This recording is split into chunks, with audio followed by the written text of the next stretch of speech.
Oscar-winning actress Jennifer Lawrence. The Passenger star sat down with Michael Strahan to talk about her new movie and who she can't live without. Take a look. There's something else going on here.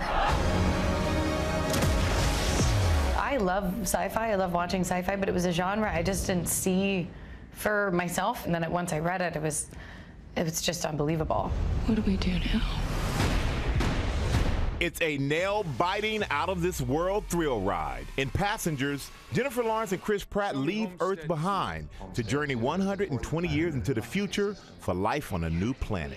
Hello? Is anybody here? Do you know what's going on? When something goes terribly wrong, We woke up 90 years too soon.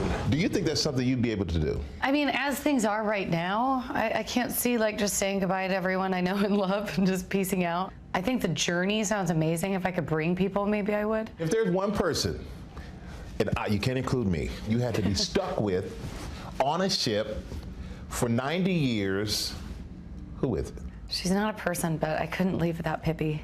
Pippi?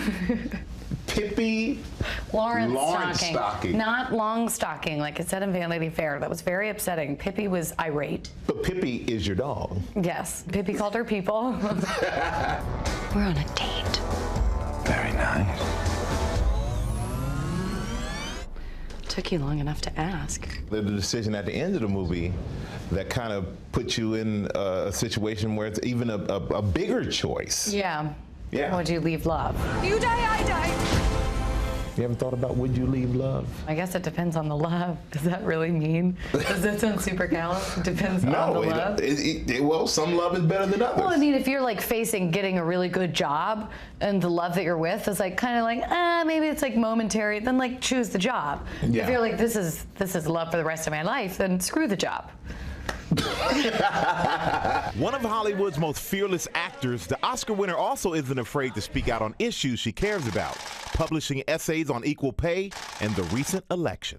I didn't mean to speak to only people who voted for Hillary. I meant to just speak to the divide. For any presidential candidate, being very extreme is scary, left or right. For me, I was the star of the Hunger Games. Yeah. So I had a lot of 12-year-olds and 11-year-olds, and I know that they look up to me, and I know that they're listening to me and watching me. And when the election happened, I couldn't help but think of those girls who are 18. I completely understand when people say just shut up and act, but for me, there are times where I feel a real need to speak to those girls. You're very aware of your, I guess, position, if you want to call it that. Yeah. I think that it's truly appreciated. Oh, thank you. And I appreciate you, Jennifer Thanks, Michael. Lawrence.